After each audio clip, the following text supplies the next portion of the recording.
Hello साथियों। हम आपके राजस्थान के इतिहास में राजस्थान की सभ्यताओं के बारे में अध्ययन कर रहे थे और कल हमने आपके राजस्थान की कालीबंगा सभ्यता के बारे में अध्ययन किया था। आज हम आपके कालीबंगा सभ्यता से आगे एक दूसरी सभ्यता के बारे में अध्ययन करेंगे और वो दूसरी सभ्यता है आपकी आहड़ सभ्यता। कौन सी सभ्यता है? आपकी आहड़ सभ्यता। तो आज हमें आपके आहड़ सभ्यता के बारे में अध्ययन करना है। कौन सी सभ्यता? आपकी आहड़ सभ्यता। आहड़ सभ्यता कौन सी सभ्यता हो जाएगी? आपकी आहड़ सभ्यता।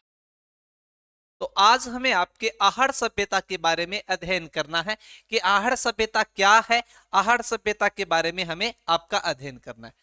मैं आपको हमेशा कहता हूं, जब भी आप सभ्यता पढ़ते हो तो सबसे पहले आपको सभ्यता के परिचय के बारे में पढ़ना होता है कि यह सभ्यता कहां थी, कब इसकी खोज हुई, कब इसकी खोज किसने की, इसका उत्खननकर्ता कौन है, इसका कालक्रम क्या है। तो वो पहले आपके सभ्यता के परिचय के बारे में आता है। तो जब हम आपके आहड़ सभ्यता के बारे में अध्ययन करते हैं तो सबसे पहले हमें पता होना चाहिए कि आहड़ सभ्यता है कहां पे, आहड़ सभ्यता की लोकेशन क्या है। तो जब हम आपके आहड़ सभ्यता के लोकेशन की बात करते हैं कि आहड़ सभ्यता आपकी कहां पर है, तो आहड़ सभ्यता कहां पर हो जाएगी, ये स्थान कहां पर आ जाएगा आपके? तो आहड़ सभ्यता है आपके उदयपुर में। कहां पर हो जाएगी आपकी आहड़ सभ्यता? उदयपुर। कहां पर हो जाएगी? आपके उदयपुर में। फिर जब मैंने कहा था कि सभ्यताएं हैं, ये आपके कहा जाता है कि नदियां सभ्यताओं का पालनहार है। तो जैसे कालीबंगा सभ्यता आपकी घग्गर या सरस्वती या दृष्टवती या नट या मृत नदी के किनारे थी, उसी प्रकार आहड़ नदी किस नदी के किनारे है? तो जब आहड़ आपकी ये आहड़ सभ्यता किस नदी के किनारे है, तो जब नदी की बात की जाए तो याद रखोगे आहड़ सभ्यता आपके आयड़ नदी।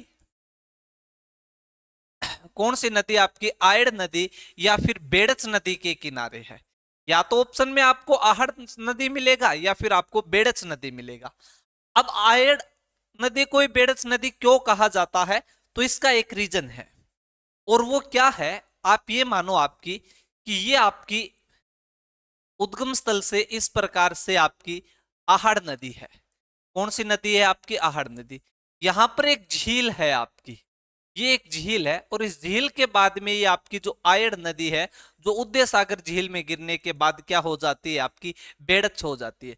तो प्रारंभ में इसे आपकी आहड़ नदी कहा जाता, आयड़ नदी कहा जाता था, आयड़ नदी कहा जाता है। और बाद में इसी नदी को क्या कहा जाता है? आपके बेड़च नदी कहा जाता है। क्या कहा जाता है? आपके बेड़च नदी कहा जाता है। तो आहड़ सभ्यता की आपकी जो लोकेशन है, वो आहड़ सभ्यता की लोकेशन तो आपके उदयपुर में स्थित है। इसके बाद में आहड़ सभ्यता कौन सी नदी के किनारे है? तो आहड़ सभ्यता आपके आयड़ या बेड़च नदी के किनारे है। इसके बाद में सभ्यता की खोज किसने की थी?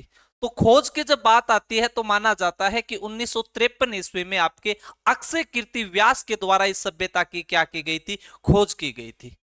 तो इस सभ्यता की खोज, जब खोज की बात आएगी तो याद रखोगे अक्षय कीर्ति व्यास। अक्षय कीर्ति व्यास, अक्षय कीर्ति व्यास के द्वारा इस सभ्यता की क्या की गई थी? खोज की गई थी। और कब की गई थी? तो आपके 1953 ईस्वी में इस सभ्यता की क्या की गई थी? आपके खोज की गई थी। तो आयड़ आपके आयड़ जो आपकी है, ये आयड़ नदी के किनारे आहड़ सभ्यता, इस आहड़ सभ्यता की खोज कब की गई? तो आहड़ सभ्यता की खोज 1953 में की गई थी। और इसके खोजकर्ता कौन है? तो आपके खोजकर्ता है अक्षय कीर्ति व्यास। इसके बाद में सभ्यता का कालक्रम कब से कब तक है, जो हम मानते हैं कि सभ्यताओं का कालक्रम हम आपके कार्बन पद्धति C14 के अनुसार मानते हैं, तो वो कालक्रम कब से है? तो जब इस सभ्यताओं के कालक्रम की बात आती है कि सभ्यता का कालक्रम कब से कब तक है, तो कालक्रम में माना जाता है सभ्यता का 1900 से 1100 बीसी पूर्व तक। 1900 से 1100 बीसी मतलब 1900 से 1100 ईसा पूर्व माना जाता है। लगभग आपके 4000 वर्ष पुरानी सभ्यता मानी जाती है। कौन सी आपकी? तो ये आपकी आहड़ सभ्यता 4000 वर्ष पुरानी। आहड़ सभ्यता कितने वर्ष पुरानी मानी जाती है आपकी? तो 4000 वर्ष पुरानी ये सभ्यता आपकी मानी जाती है। इस सभ्यता का जो आपका उत्खनन करता है कि सभ्यता का फिर उत्खनन किसने किया? खोज तो आपके अक्षय कीर्ति व्यास के द्वारा की गई, पर इस सभ्यता का उत्खनन किसने किया है? इस सभ्यता का उत्खनन, तो जब उत्खनन की बात आती है तो उत्खनन में एक तो आप नाम याद रखोगे, H D Sankhalia. H D Sankalia, Hansmukh Dhiraj Sankalia. एक नाम तो किसका हो जाएगा? आपके एच डी सांकलिया का। इसके अलावा एक आपके खोजकर्ता कौन है? अक्षय कीर्ति व्यास। तो अक्षय कीर्ति व्यास के द्वारा भी इसके आपके खोजकर्ता है, कौन हो जाएंगे? आपके अक्षय कीर्ति व्यास। तो दूसरे व्यक्ति कौन हो जाएंगे? आपके अक्षय कीर्ति व्यास। अक्षय कीर्ति व्यास दूसरे खोजकर्ता कौन हो जाएंगे? आपके अक्षय कीर्ति व्यास। तीसरे हो जाएंगे आपके विजय कुमार। कौन हो जाएंगे? आपके विजय कुमार। विजय कुमार तीसरे खोजकर्ता कौन हो जाएंगे? आपके विजय कुमार। और एक नाम आप और याद रख सकते हो, वो है आपके कि जो आपकी मेलबर्न यूनिवर्सिटी थी ऑस्ट्रेलिया की, तो मेलबर्न यूनिवर्सिटी से भी यहां से आपके प्रोफेसर आए थे, उनके द्वारा की गई थी। तो मेलबर्न यूनिवर्सिटी, मेलबर्न यूनिवर्सिटी के आपके प्रोफेसर वगैरह आए थे यहां पे। और एक आप याद रख लेना, वीएन मिश्र, वीरेंद्र नाथ मिश्र, जिनका पहले भी हम आपका जिक्र कर चुके हैं। तो इतनी बातें आपको पहले ध्यान रखनी है। कौन सी सभ्यता के बारे में? आहड़ सभ्यता के बारे में। कि आहड़ सभ्यता कहां पर है आपकी? तो आहड़ सभ्यता आपकी उदयपुर में है। आहड़ सभ्यता किस नदी के किनारे है? तो आयड़ या बेड़च नदी के किनारे ये मानी जाती है। इसके बाद में सभ्यता की खोज किसने की थी? तो इस सभ्यता की खोज कर रहे हैं आपके अक्षय कीर्ति व्यास के द्वारा। खोज कौन कर रहे हैं? आपके अक्षय कीर्ति व्यास। इस सभ्यता का कालक्रम कब से है? तो 1900 से 1100 बीसी भी बताया जाता है कुछ बुक में, और कुछ में आपके 1900 से 1200 भी बताया जाता है। लेकिन हम ध्यान रखेंगे 1900 से 1100 बीसी आपके, कि 1900 से 1100 ईसा पूर्व इस सभ्यता का कार्बन 14 पद्धति के अनुसार इसका कालक्रम में माना गया है। लगभग कितने वर्ष पुरानी मानी गई है? तो लगभग आपके 4000 वर्ष पुरानी मानी गई। कौन सी सभ्यता आपकी? तो आपकी आहड़ सभ्यता। इसके आपके उत्खननकर्ता कौन है? तो उत्खननकर्ता की बात है तो याद रखना, एच डी सांकलिया, हंसमुख धीरज सांकलिया, अक्षय कीर्ति व्यास है। इसके अलावा विजय कुमार है। आपके मेलबर्न यूनिवर्सिटी के भी यहाँ पे अधिकारी आए थे, उनके द्वारा भी यहाँ पे आपका उत्खनन किया गया। और आपके वीरेंद्र नाथ मिश्र भी यहाँ पे आपके उत्खनन करता है। इसके बाद में जो आपकी आहड़ सभ्यता है, इस आहड़ सभ्यता के उपनाम क्या क्या है? अन्य किस किस नामों से हम आपके इस सभ्यता के बारे में जानते हैं? तो हम इसके उपनामों की बात करें कि इस सभ्यता के उपनाम क्या क्या है। सभ्यता के उपनाम क्या क्या है? अन्य इस सभ्यताओं को किस किस नामों से जाना जाता है? तो सबसे पहले एक नाम आएगा आपके मर्तकों का टीला। मर्तकों का टीला, मर्तकों का टीला। वैसे मर्तकों का टीला की जब बात आती है तो हम आपके मोहनजोदड़ो को मर्तकों का टीला कहते हैं। लेकिन जब राजस्थान के सभ्यताओं की बात आती है तो राजस्थान की सभ्यताओं में मर्तकों का टीला किसे कहा गया? तो मर्तकों का टीला आप ध्यान रखोगे, आपके इस आहड़ सभ्यता को क्या कहा गया है? मर्तकों का टीला कहा गया है। इसके बाद में दूसरे नाम की मैं बात करूं तो इसे आपके आघाटपुर सभ्यता कहा जाता है। कौन सी सभ्यता कहा जाता है? आपकी आघाटपुर सभ्यता कहा जाता है। तो दूसरा कौन सा हो जाएगा? आपके आघाटपुर सभ्यता। आघाटपुर सभ्यता, आघाटपुर सभ्यता, आघाटपुर सभ्यता। इसे मर्तकों का टीला कहा जाता है, आघाटपुर सभ्यता कहा जाता है। इसके बाद में आपके इसे धूलकोट सभ्यता कहा जाता है। क्या कहा जाता है? आपके धूलकोट। तीसरा नाम क्या हो जाएगा? आपके धूलकोट। कि धूलकोट की सभ्यता भी किसे कहा जाता है? तो आपके इस आहड़ सभ्यता को ही धूलकोट की सभ्यता कहा जाता है। इसके अलावा ताम्रवती सभ्यता भी किसे कहा जाता है? तो याद रखोगे आहड़ सभ्यता को। कौन से सभ्यता? आपकी ताम्रवती सभ्यता, ताम्रवती सभ्यता। इसके अलावा ताम्रवती के साथ साथ ताम्र पाषाण सभ्यता भी इसी सभ्यता को कहा जाता है। कौन सी आपकी? तो ताम्र पाषाण सभ्यता। कौन सी सभ्यता हो जाएगी आपकी? ताम्र पाषाण सभ्यता। तो पहले आप इसके 5 नाम उपनामों के बारे में ध्यान रखोगे। इसे मर्तकों का टीला कहा जाता है, आघाटपुर सभ्यता कहा जाता है, धूलकोट सभ्यता कहा जाता है, ताम्रवती सभ्यता कहा जाता है। इसके अलावा आपके ताम्र पाषाण सभ्यता भी कहा जाता है। क्या इतने ही नाम है? कुछ और भी नाम है इस सभ्यता के? तो और भी नाम है। इसे हम आपके ग्रामीण सभ्यता कह सकते हैं, क्योंकि यहाँ के अवशेष कैसे? आपके ग्रामीणों के जैसे, तो इसे ग्रामीण सभ्यता कहा जाता है। जिस प्रकार से कालीबंगा सभ्यता को हमने आपके नगरीय सभ्यता कहा था, उसी प्रकार इसे आपकी ग्रामीण सभ्यता के नाम से भी जाना जाता है। इसके अलावा तो आप इसे कह सकते हो पितृसत्तात्मक सभ्यता। पितृसत्तात्मक सभ्यता कैसी सभ्यता है ये आपकी? तो पितृसत्तात्मक सभ्यता है। जिस प्रकार आपकी कालीबंगा सभ्यता थी वो आपकी मातृ सत्तात्मक सभ्यता थी, और लेकिन ये सभ्यता कैसी सभ्यता है आपकी? तो पितृसत्तात्मक सभ्यता भी कहा जाता है। इसके अलावा इसे व्यापार प्रधान सभ्यता भी कहा जाता है। कैसे आपकी? व्यापार प्रधान सभ्यता। व्यापार प्रधान सभ्यता भी कहा जाता है। इसके अलावा बनास सभ्यता भी कहा जाता है। बनास सभ्यता, बनास सभ्यता भी कहा जाता है। क्या कहा जाता है? आपकी बनास सभ्यता, क्योंकि बनास नदी के किनारे है। क्योंकि जो आपकी आहड़ या जो ये बेड़च नदी है आगे जाके आपके बनास नदी में आपके शामिल हो जाती है, बनास नदी में इसका विलय हो जाता है, इसलिए इसे बनास सभ्यता भी कहा जाता है। इसके अलावा इसे मृद भांडों की सभ्यता भी कहा जाता है, क्योंकि सबसे ज्यादा यहाँ पे आपके मृद भांड प्राप्त हुए, तो मृद भांडों की सभ्यता, मृद भांडों की सभ्यता। तो इतने आपके उपनाम है। वो उपनाम किसके हैं आपके? तो ये सारे के सारे आपके उपनाम हैं वो आपके आहड़ सभ्यता के हैं। आहड़ सभ्यता को किस किस नामों से जाना जाता है? तो आपके आहड़ सभ्यता को मर्तकों का टीला कहा जाता है। क्या कहा जाता है? आपके मर्तकों का टीला कहा जाता है, आघाटपुर सभ्यता कहा जाता है, धूलकोट कहा जाता है।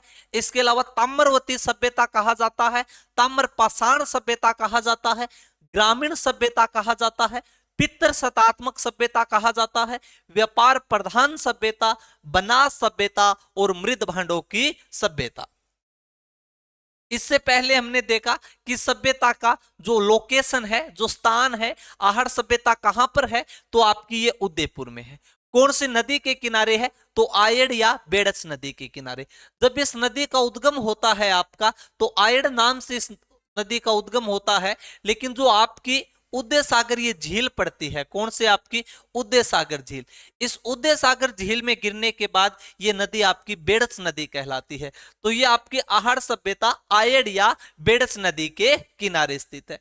इसकी खोज किसने की? तो आपके अक्षय कीर्ति व्यास ने की है, जो आपके 1953 ईस्वी में इसके आपके खोज की थी। इसका कालक्रम कितना है? तो 1900 से 1100 बीसी या फिर 1900 से 1200 बीसी, दोनों इसके आपके साक्ष्य मिलते हैं, और कार्बन C14 पद्धति के अनुसार। लेकिन ये लगभग कितने वर्ष पुरानी सभ्यता मानी गई है? तो आपकी 4000 वर्ष पुरानी सभ्यता मानी गई है। इसका उत्खनन किसने किया? तो HD सांकलिया, जिसका पूरा नाम है आपका हंसमुख धीरज सांकलिया, अक्षय कीर्ति व्यास है, विजय कुमार है, आपके मेलबर्न यूनिवर्सिटी के भी अधिकारी थे, और आपके VN मिश्र, वीरेंद्र नाथ मिश्र भी है। इसके बारे में हमने आपके इसके उपनामों के बारे में चर्चा की। इतनी तो आपके इस आपके आहड़ सभ्यता का परिचय के बारे में बातें। इसके बाद में जो आपकी आहड़ सभ्यता है, इस आहड़ सभ्यता से हमें अवशेष क्या क्या मिलते हैं, यहां पर हमें क्या क्या अवशेष मिला इस सभ्यता के बारे में। तो अगर हम बात करें अवशेष की, अवशेष कि इस सभ्यता के अवशेष क्या क्या है आपके, तो जब अवशेषों की बात आती है तो सबसे पहले हमने इस सभ्यता का एक उपनाम दिया था आपके ग्रामीण सभ्यता, कि यहां से जो आपके अवशेष मिले हैं वो ग्रामीण सभ्यता के अवशेष मिले हैं। कैसे अवशेष मिले? आपके ग्रामीण सभ्यता के अवशेष, ग्रामीण सभ्यता के अवशेष, ग्रामीण सभ्यता के अवशेष। अब ग्रामीण सभ्यता के अवशेष से क्या मतलब है, किस प्रकार के ग्रामीण सभ्यता आपके अवशेष मिले? तो ग्रामीण सभ्यता के अवशेष से हमें मतलब है आपका कि यहाँ पे जो आपके घर मिले हैं, जो मकान मिले हैं, वो आपके कच्ची ईंटों से बने हुए थे। इसके अलावा जो मकान की नींव है वो आपके काले पत्थर से थी, जिसे इतिहास की दृष्टि से आपके शिष्ट पत्थर कहा जाता है। क्या कहा जाता है? शिष्ट पत्थर। तो ग्रामीण सभ्यता का मतलब क्या है? ग्रामीण सभ्यता का हमारा मतलब है कि मकान की दीवारें कच्ची ईंटों से निर्मित थी, कच्ची ईंटों से निर्मित थी, कच्ची ईंटों से निर्मित थी। इसके अलावा मकान की छतें कच्ची थी। मकान की छतें भी कैसी थी? आपकी कच्ची थी। और जो मकान की छतें हैं ना, इन छतों पे लकड़ियों की बलियां लगाई गई थी। लकड़ियों की बलियों का अवशेष हमें मिलता है। लकड़ियों की क्या लगाई गई थी? बलियां लगाई गई थी। जो हमारी लकड़ी होती है, उस लकड़ी की जो बलियां होती है वो छत के नीचे लगाई गई थी। और यहां से हमें सर्वाधिक मृद भांड मिलते हैं। एक बात आप ये भी याद रखोगे, इसीलिए इसे मृद भांडों की सभ्यता कहा जाता है। क्या मिलते हैं आपके यहां से? हमें यहां से सर्वाधिक मृद भांड मिले हैं। क्या मिले आपके यहां से? सर्वाधिक मृद भांड मिले, सर्वाधिक मृद भांड मिले हैं, सर्वाधिक मृद भांड मिले हैं। तो यहां से हमें मृद भांड मिल रहे हैं, वो सर्वाधिक मृद भांड है। और मृद भांडों की याद रखोगे, उल्टी छपाई के मृद भांड मिले हैं। कैसी छपाई के आपके? तो उल्टी छपाई के मृद भांड मिले, उल्टी छपाई के मृद भांड, उल्टी छपाई के मृद भांड। अब इस उल्टी मृद भांड की छपाई का मतलब क्या है? तो आप उल्टी मृद भांड की छपाई का मतलब इस प्रकार से समझो कि उल्टी मृद भांड का मतलब होता है कि ये जैसे कोई आपका मटका है, ये कोई मटका, इस प्रकार से इन्हें आपका पकाया गया था, इस प्रकार से इन्हें आपका छपाया गया था, इस प्रकार से इसे आपका पकाया गया था। पकाने का मतलब है कि मृत भांडों को आपके इस प्रकार से ही पकाया जाता है। क्यों? क्योंकि जो मटका बनाता है उसका एक मतलब रहता है कि जो अंदर है, वो अंदर इस मटके का जो छपाई है, जो आपका, ये एकदम पक्का होना चाहिए, ताकि इसमें पानी डाला जाए तो वो पानी के साथ जो ये मिट्टी है ये घुले नहीं। जबकि जो बाहर का साइड होता है इसे कच्चा रखा जाता है। क्यों कच्चा? इसलिए रखा जाता है थोड़ा सा, ताकि इसमें छिद्र बने रहे। छिद्र बने रहेंगे तो बाहर से हवा का अवशोषण करेगा, और अवशोषण करके इसमें पानी थोड़ा थोड़ा थोड़ा थोड़ा आपका रिश्ता रहेगा, जिससे घड़े के अंदर जो पानी है वो आपका ठंडा रहे। तो जो हमें यहाँ पर मृद भांड मिले हैं वो आपके उल्टी जो छपाई के थे वो मृद भांड मिले। इसके अलावा जो मृद भांड के बाहर का रंग था वो लाल रंग था। मृद भांड के बाहर का रंग कैसा था? तो लाल था। मृद भांड के बाहर का रंग लाल था। बाहर रंग कैसा था आपका? तो बाहर रंग इसका लाल था। जबकि मृद भांड के अंदर का रंग कैसा था? तो मृद भांड के अंदर का रंग आपके लाल था, रंग लाल था। अंदर का रंग काला था, सॉरी, अंदर का रंग काला है और बाहर का रंग आपका लाल है। अंदर का रंग कैसा है आपका? काला। और बाहर आपके सफेद पट्टी भी थी, इनके ऊपर सफेद पट्टी थी। इसका मतलब क्या है सर? ये मानो मैं आपको बना के दिखाता हूं एक मृद भांड है, इस प्रकार से आप समझने की कोशिश करना। ये जैसे कोई मृद भांड है, ये क्या है आपका? कोई मृद भांड है। इस मृद भांड के जो बाहर रंग है ना, ये बाहर रंग, ये बाहर तो इसके मृद भांड के इस प्रकार से रेड कलर है। ये कोई आपका मृद भांड है। इसके जो बाहर का रंग है, ये बाहर का रंग कैसा है आपके? तो मृद भांड के बाहर का रंग आपका लाल है। जबकि मृद भांड है, इस मृद भांड के जो अंदर का रंग है, ये जो अंदर का रंग है, ये अंदर का रंग काला था। इस मृद भांड के अंदर का रंग कैसा है आपका, तो मृद भांड के अंदर का रंग कैसा हो जाएगा आपका, काला हो जाएगा, इस प्रकार से।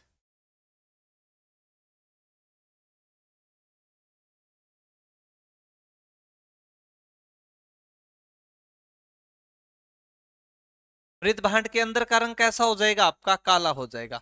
और इस प्रकार से इसमें एक आपकी व्हाइट पट्टी भी थी, इस प्रकार की इसमें एक व्हाइट पट्टी भी थी। तो ऐसा जो आपका मृद भांड मिला है, ये मृद भांड कैसा है आपका, तो ये आपके आहड़ सभ्यता में मिला हुआ मृद भांड है, इस प्रकार से।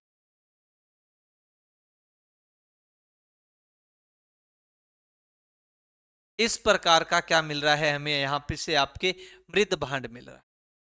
तो ऐसा जो हमें मृद भांड मिला है वो कहां पर मिला है, तो ऐसा मृद भांड हमें आपके इस सभ्यता से मिला है। कौन सी सभ्यता से, आपके आहड़ सभ्यता से। इस प्रकार बाहर है, वो बाहर ऐसे आपकी व्हाइट लाइनें भी थी, इसे अलंकृत करने के लिए, सजाने के लिए ऐसी लाइनें हमें मिली है। वो कहां से मिली है आपके, तो मृद भांडों से आपके मिली है। कौन सी सभ्यता से, तो आपके आहड़ सभ्यता से। तो ग्रामीण सभ्यता के अवशेष है। मकान की जो दीवारें थी वो कैसी है आपकी, तो मकान की दीवारें यहाँ की आपकी कच्ची है। कैसी है आपकी, कच्ची दीवारें हैं, कच्ची दीवारें हैं। इसके साथ साथ जो छतें हैं, वो छतें भी कैसी थी आपकी, वो भी कच्ची है, लेकिन लकड़ी की बल्लियों का अवशेष आपका मिलता है। यहां से सर्वाधिक आपके मृद भांड मिले हैं, उल्टी छपाई के मृद भांड मिले हैं। मृद भांडों के बाहर का रंग कैसा था, तो इस प्रकार लाल था। अंदर का रंग कैसा था, तो अंदर का रंग काला था। और बाहर आपकी क्या लगी हुई है, तो व्हाइट पट्टियां लगी हुई है। इसके अलावा आहड़ सभ्यता से हमें आपके गोर व कोठे के अवशेष मिलते हैं। अब ये गोर व कोठे क्या होते हैं, तो गोर व कोठे का मतलब है इस प्रकार से, बड़े बड़े आपके मृद भांड मिले हैं।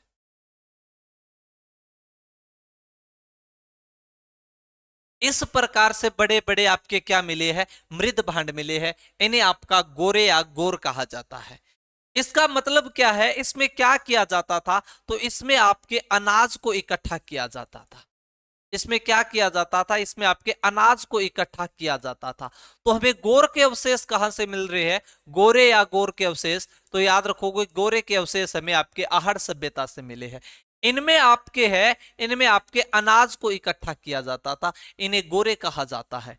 क्यों, क्योंकि जो पहले अनाज इकट्ठा किया जाता था वो अनाज इसमें इकट्ठा किया जाता है। आज हम घरों में जैसे कोई आपके लोहे का होता है, लोहे की कोई कुंडी होती है, उसमें अनाज इकट्ठा करते हैं, और लगभग आपके 6-12 महीनों में उसमें अनाज खराब भी हो जाता है।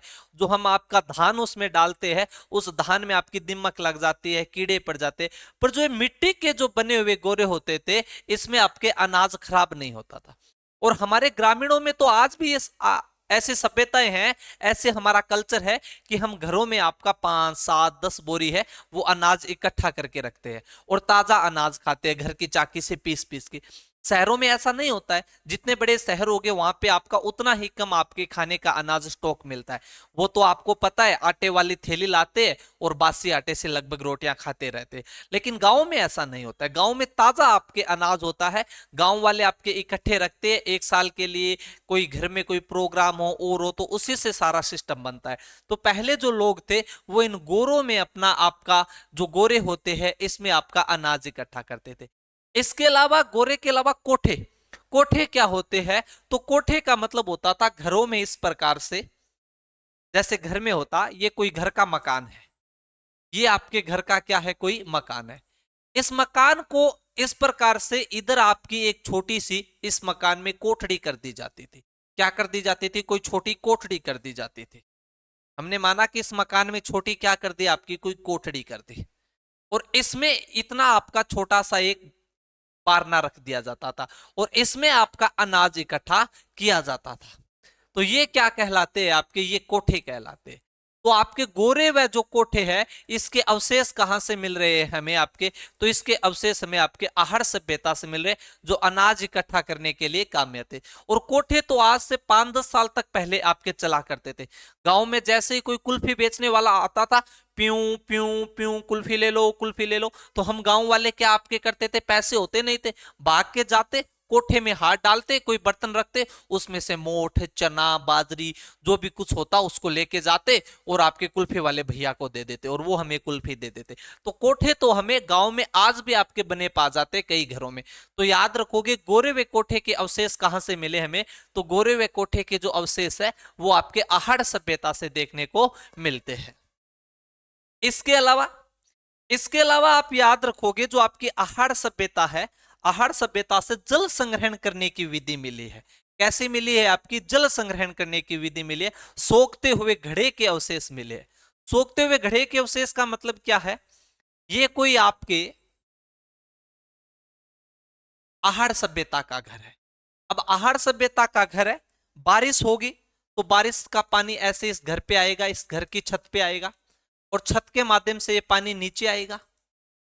ये पानी नीचे आया आपका और पानी नीचे आएगा तो इस नाली के माध्यम से ये पानी यहां पर आ गया। अब आहड़वासी क्या करते, इस पानी को इस प्रकार से घर के नीचे आपके घड़े बूर देते थे। ये एक घड़ा हो गया, इसके बाद में ये दूसरा घड़ा हो गया, इसके बाद में ये तीसरा घड़ा। इस प्रकार से आहड़ सभ्यता में घड़ों का यूज किया जाता था पानी के संग्रहण के लिए।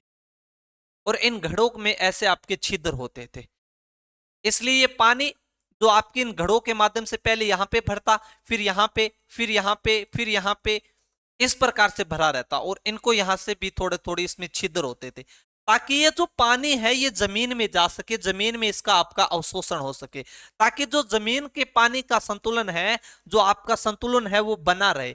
इसको कहा जाता है जल संग्रहण विधि। जल संग्रहण विधि कहा गया है, जिसे आपका रेन हार्वेस्टिंग भी कहा गया है। क्या कहा गया, रेन हार्वेस्टिंग। तो रेन हार्वेस्टिंग की जो विधि है ये हमें कौन सी सभ्यता से मिलती है, तो जो आपकी रेन हार्वेस्टिंग विधि है ये हमें आपकी आहड़ सभ्यता से देखने को मिलती है, हमें आपके आहड़ सभ्यता से देखने को मिलती है। और इनको आपके सोखते हुए घड़े कहा जाता है। क्या कहा जाता है, सोखते हुए घड़े, सोखते हुए घड़े।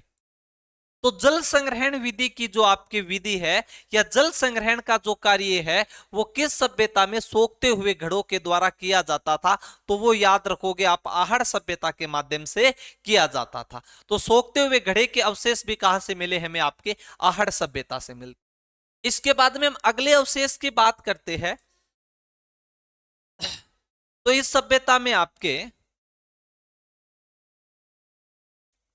अगले अवशेष की हम बात करें तो यहां से हमें आपके 6 मुद्रा व 3 मोहरे प्राप्त हुई। 6 तांबे की मुद्रा व 3 मोहरे प्राप्त हुई है। 6 तांबे की मुद्रे, 6 तांबे की मुद्रा व 3 मोहरे प्राप्त हुई, मोहरे प्राप्त हुई है। 6 तांबे की मुद्रा व 3 मोहरे हमें कहां से प्राप्त हुई, तो याद रखोगे हमें आपके आहड़ सभ्यता से प्राप्त हुई। और इन 6 तांबों की मुद्रा में आपकी एक ऐसी मुद्रा है जिसपे एक साइड आपके यूनान देवता अपोलो का चित्र बना हुआ है और एक साइड आपकी इस प्रकार से त्रिशूल बनी हुई है। तो मुद्रा पे किसका चित्र बना हुआ है, यूनानी देवता अपोलो की, यूनानी देवता अपोलो का चित्र बना हुआ है। यूनानी देवता अपोलो का चित्र, तो यूनानी देवता अपोलो का चित्र कहां से हमें मिल रहा है, तो यूनानी देवता आपके अपोलो का जो चित्र है वो आपके आहड़ सभ्यता से हमें मिल रहा है। तो आहड़ सभ्यता से हमें आपके 6 तांबे की मोहरे व आपके 6 तांबे की मुद्रा व 3 मोहरे प्राप्त होती है। इसके अलावा हम अगले अवशेष की बात करें कि अगला अवशेष यहां से क्या मिला है, तो याद रखोगे यहां से हमें संयुक्त परिवार के साक्ष्य मिले हैं। संयुक्त परिवार के साक्ष्य, संयुक्त परिवार के साक्ष्य प्राप्त हुए। तो संयुक्त परिवार के साक्ष्य है वो किस सभ्यता से मिल रहे हैं, तो संयुक्त परिवार के जो आपके साक्ष्य है वो हमें आपके आहड़ सभ्यता से मिले। सर आपको कैसे पता चला? मुझे पता नहीं चला, इसका पुरातत्वविदों ने आपके अनुमान लगाया, क्योंकि एक ऐसा भवन मिला है जिस भवन में आपके लगभग 11 कमरे मिले थे और एक रसोई है, और उस रसोई में लगभग आपके 6 चूल्हों के अवशेष मिलते हैं। क्या मिला कि एक भवन में एक भवन में 11 कमरे व एक रसोई में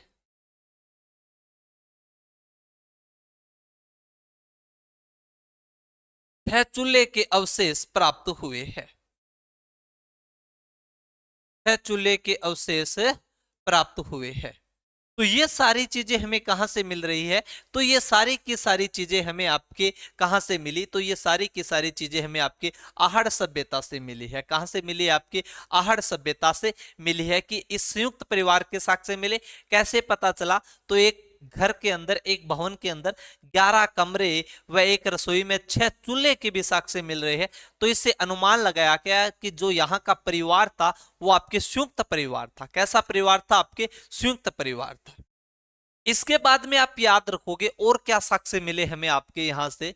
तो हमें आपके यहां से ईरानी जलपात्र मिला है। क्या मिला है? बिना हत्थे वाला जलपात्र मिला है। तो याद रखोगे, बिना हत्थे वाला जलपात्र, बिना हत्थे वाला जलपात्र ऐसा ईरान में भी मिला है, तो यहां पर भी मिल रहा है। तो ऐसा अनुमान लगाया गया कि ईरान के साथ ही व्यापार किया करते होंगे। तो बिना हत्थे वाला जलपात्र कहां से, किस सभ्यता के अवशेष से हमें प्राप्त हुआ? तो आपके हमें आहड़ सभ्यता से मिला है।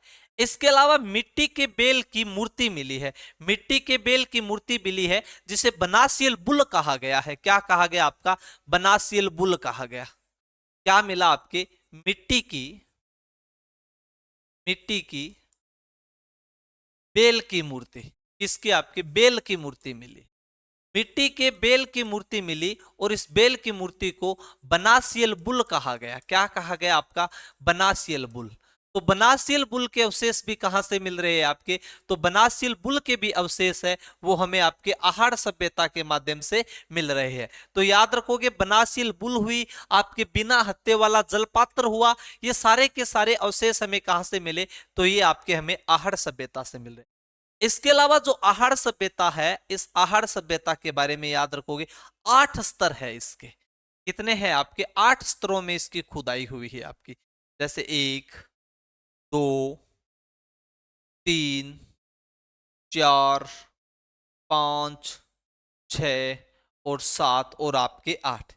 इन 8 में इसकी खुदाई हुई है आपकी। जैसे 1 हो गया, 2, 3, 4, 5, 6, 7, 8।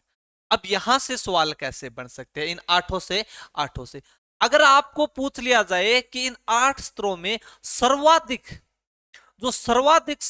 आपके प्रमाण मिले थे वो कौन से स्तर से मिले थे? तो सर्वाधिक जो प्रमाण है वो सर्वाधिक प्रमाण आपके 5वें से मिले हैं। सर्वाधिक प्रमाण कौन से मिले थे आपके? तो सर्वाधिक प्रमाण है वो आपके 5वें स्तर से मिलते हैं। कौन से स्तर से मिलते हैं? 5वें स्तर से मिलते हैं। और 5वें स्तर से यहां पर आपके तांबे की कुल्हाड़ी भी मिलती है। इसके अलावा 5 आपके तांबे गलाने की भट्टियां भी मिलती है, वो आहड़ सभ्यता से मिलती है। पर कौन से स्तर से मिली? तो आपके 5वें स्तर से मिली। पूछ लिया जाए कि आहड़ सभ्यता में तांबे गलाने की भट्टियां कौन से स्तर से प्राप्त हुई? तांबे गलाने की भट्टियां मिल तो आहड़ से रही है, पर कौन से स्तर से? तो याद रखोगे 5वें स्तर से। 5वें स्तर से हमें और क्या मिला? एक तो आपके तांबे की कुल्हाड़ी, तांबे की कुल्हाड़ी, तांबे की कुल्हाड़ी। इसके अलावा 5 तांबे गलाने की भट्टियां, 5 तांबे गलाने की भट्टियां भी कौन से स्तर से मिली? 5वें स्तर से। तांबे गलाने की भट्टियां, तांबे गलाने की भट्टियां। तो जो आपके तांबे की कुल्हाड़ी व आपके जो तांबे गलाने की भट्टियां मिल रही है वो कौन से मिल रही है? तो याद रखोगे कौन से मिल रही है आपके? तो आपके 5वें स्तर से मिल रहे। इसके अलावा इस स्तर में आपके आहड़ सभ्यता में एक लोहे की भी कुल्हाड़ी मिली है, पर वो लोहे की कुल्हाड़ी कौन से स्तर से मिली थी?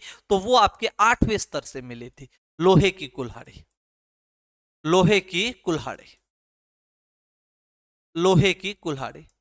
अगर पूछ लिया जाए क्या आहड़ सभ्यता से कृषि के भी साक्ष्य मिले थे, कृषि के भी साक्ष्य मिले थे, पर वो कौन से स्तर से मिले थे, तो वो पहले स्तर से मिले थे।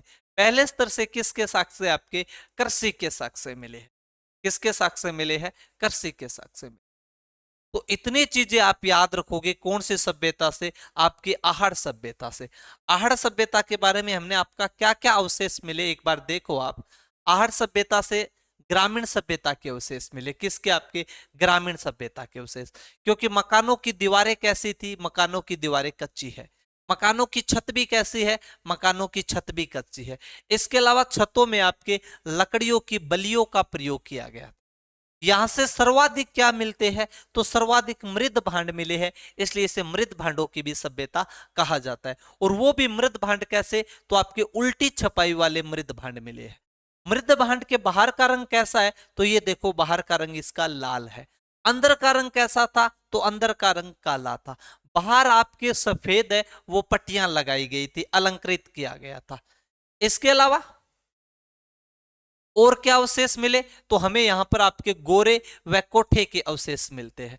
गोरे व कोठे क्या होते हैं, तो मिट्टी के बने होते हैं। आपके अनाज को संग्रहण करने की जो विधि है वो आपके गोरे व कोठे है। और वो किस सभ्यता से मिल रही है हमें, आपकी तो आहड़ सभ्यता से मिल रही है। इसके अलावा जल संग्रहण करने की विधि, जिसे रेन हार्वेस्टिंग कहा गया है, या सोखते हुए घड़े के जो अवशेष है वो भी कहां से मिले थे हमें, आपके आहड़ सभ्यता से। इस प्रकार से पानी आता था बारिश का, और बारिश का पानी जैसे नाली के माध्यम से इस प्रकार घड़ों में होता हुआ आपका जमीन के अंदर चला जाता था, ताकि जमीन का जो पानी है उसका लेवल है वो मेंटेन रह सके, वो सारा का वह सारा सही रह सके। इस प्रकार जल संग्रहण करने की विधि है जो आपके रेन हार्वेस्टिंग कहलाती है। जो सोखते हुए घड़े की वाली विधि है वो किस सभ्यता से मिलती है, तो वो हमें आपकी आहड़ सभ्यता से मिलती है। इसके अलावा 6 तांबे की मुद्रा व 3 मोहरे भी प्राप्त हुई है।